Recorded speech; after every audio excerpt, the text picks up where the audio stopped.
Welcome to Donmar TV News Channel. Sa kanyang pag-iikot sa malalayong bayan sa lalawigan ng Cebu ni Presidential Aspirant at Manila Mayor Isko Moreno Dumagoso, nakita niya ang mga pangangailangan ng mga Cebuano na anya ay tutugunan niya kapag siya ay nanalo. Inilatag ng alkalde ang kanyang plataporma sa mga Cebuano kung sakaling palaring maging pangulo ng bansa.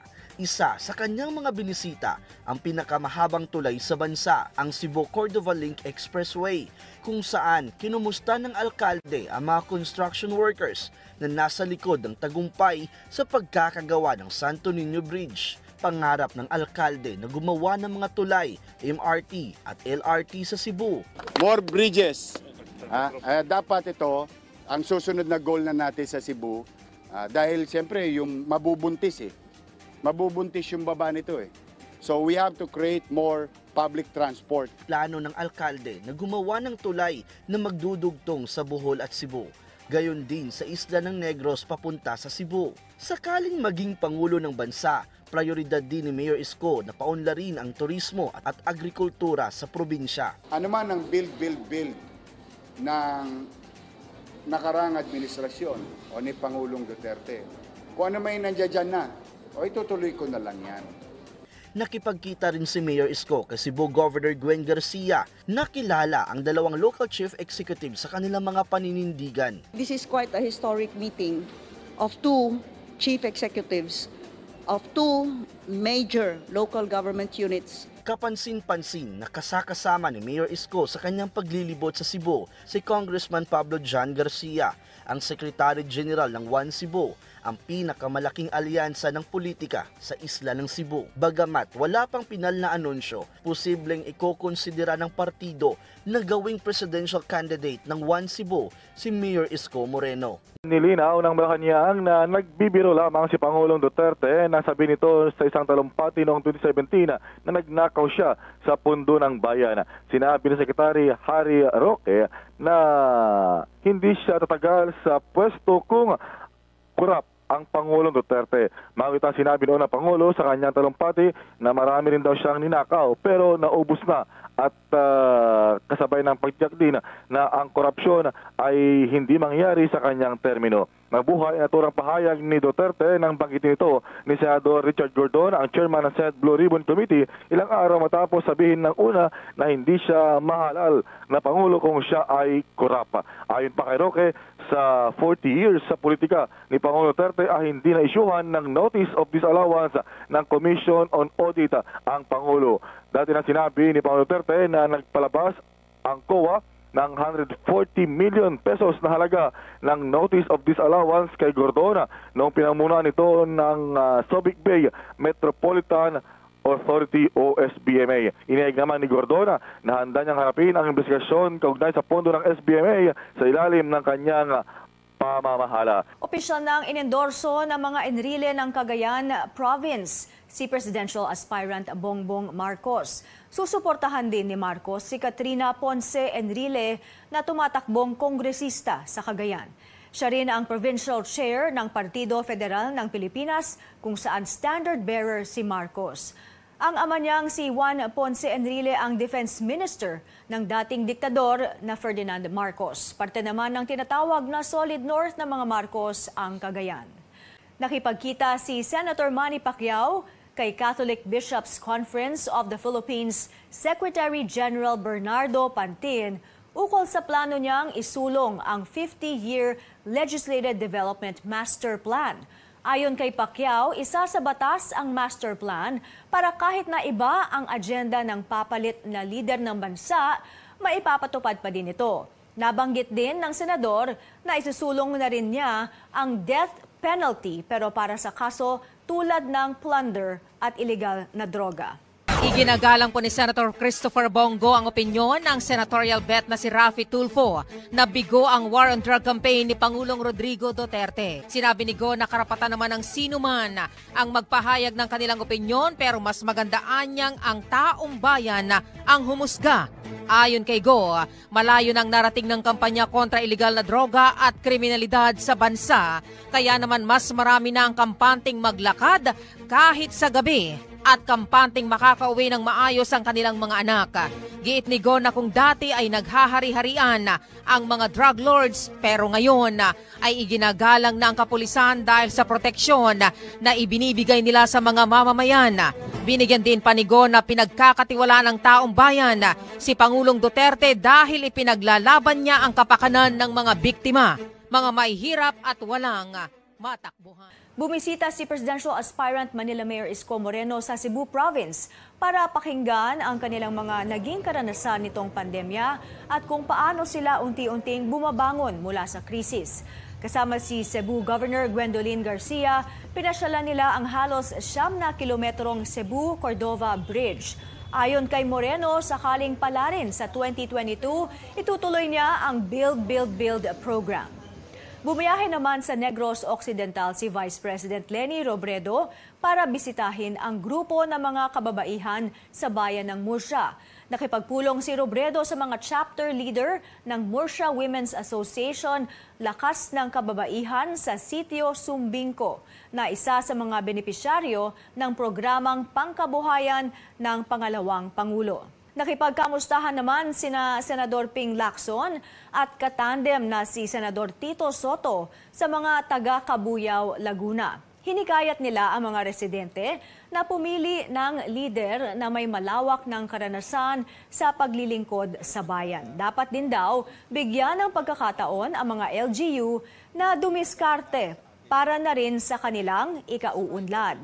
Binigyang diin ng senador na kailangang paglaanan ng resources ng pamahalaan ang full implementation ng Universal Healthcare Law.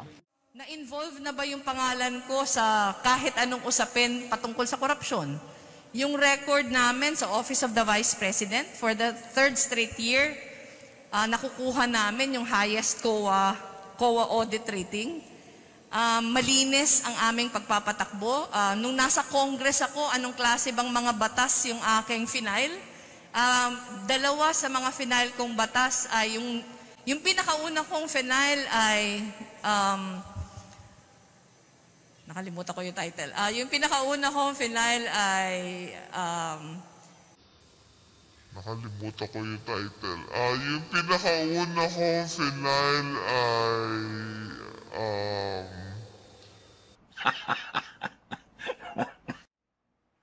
Wala. Napaya lang kayo sa mga mamamayang Pilipino.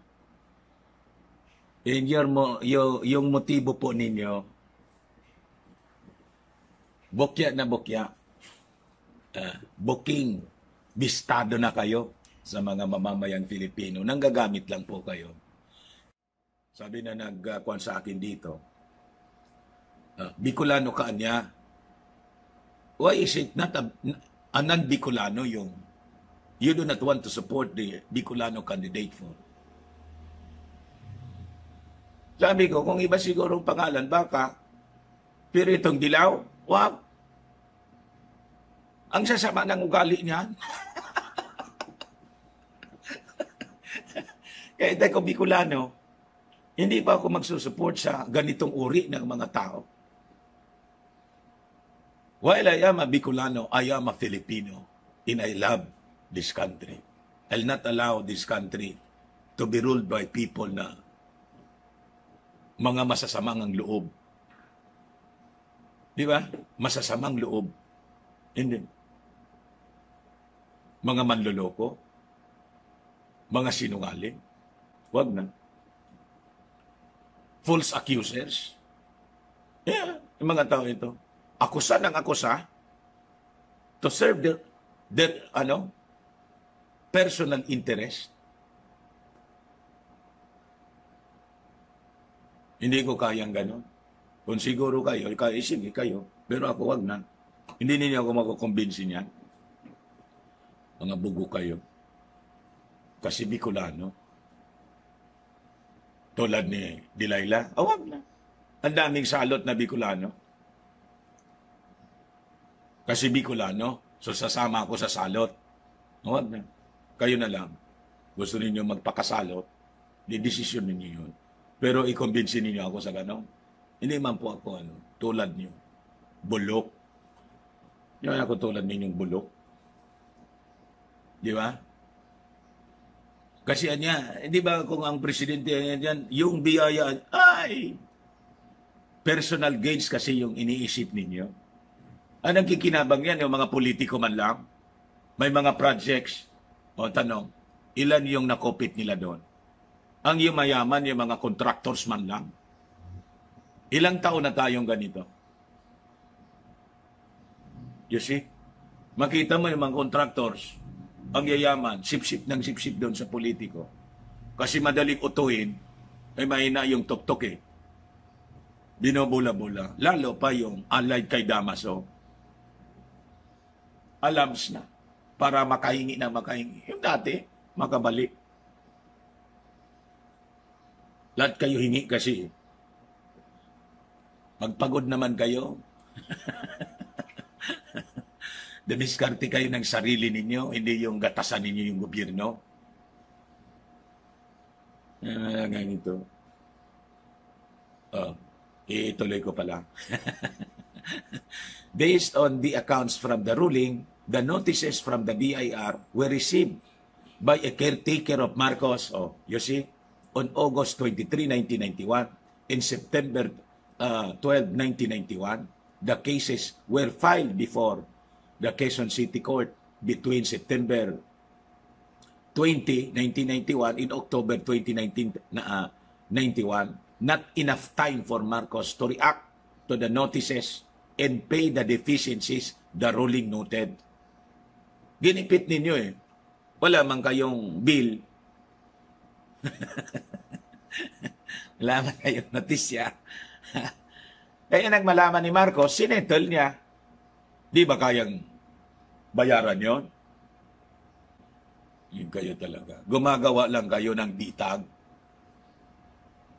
Gumagawa sila ng bitag para siraan yung Marcos. Kasi doon na nakakabit sa slogan ninyong never again. This is never again. Agenda. Gagawin ninyo lahat ng kasinungalingan ninyo to never again. To Marcos. So paglulukuhin ninyo ng mga tao, pati yung husgado gusto ninyong lukuhin, pati yung COMELEC gusto ninyong lukuhin to disqualify Bongbong Marcos. Kasi ang slogan ninyo, never again sa inyo, mga bugok, mga sinungaling, mandaraya. Kaso nga dinadaya ninyo eh. Yung boto pa. 8 cases were filed against Marcos for failure to file income tax returns in not paying tax dues. On July 27, 1995, the Quezon City Regional Trial Court convicted Marcos in all 8 cases, sentenced him to 7 years in prison, and fined him 64,000 pesos. The CA acquitted Marcos of tax evasion charges but affirmed the guilty verdict on the failure to file ITR man lang. Kaya yung karatola ninyo doon sa streamer ninyong tax evader, kasinungalingan ninyo. Mga bugo kayo. Dapat doon, ang Bongbong Marcos failed to file ITR, hindi Bongbong Marcos tax evader, bugok. Ang layo noon. Hindi lang na-file ng tao ni Marcos. Collected na yung buwis, automatic. Di ba? Hindi pa nga na pakinabangan ng tao. Gano'n ang katindi ang buwis po. Bili ka ng ayan na, VAT. Bili ka ng pagkain. Hindi ka pa nga nakakakain. Pagbayad mo doon sa collected na ng Jollibee, yung value-added tax. Ganon din, hindi pa na i-remit sa'yo, hindi mo pa natatanggap yung sweldo mo, may deduction na automatic. Paano magka-tax evasion doon? Hindi lang na-i-file yung ITR. Napakalinaw yung desisyon ng... Kaya, hindi siya na-i-file, di kailangan na niya i-file. Ngayon, kasi late, under the rule, kailangan i-fine. Kaya fine. Intindihan ninyo mga...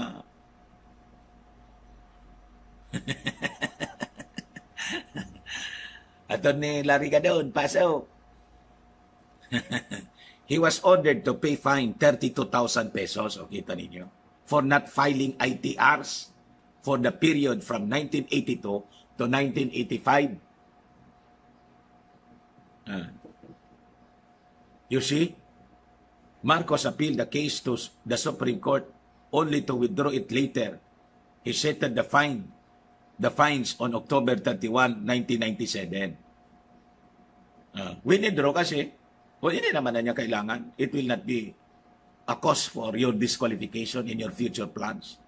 Possibly, ganun yung advice sa kanya ng abogado. Huwag na natin i-pursue. Anyway, according to the law, wala mang moral torpitude dyan. And it's, a very simple case of failure to file. Kaya nga nakakandidato po si Bongbong Marcos. Di ba? For Senator and Vice President and without disqualification case. Ito ngayon, purposely talaga designed to besmirch and demolish the reputation of Marcos, hoping itong mga dilaw na yung landslide support ng mga tao mabawasan po. Kasi matagal pa naman yung eleksyon. Demolition job po ito.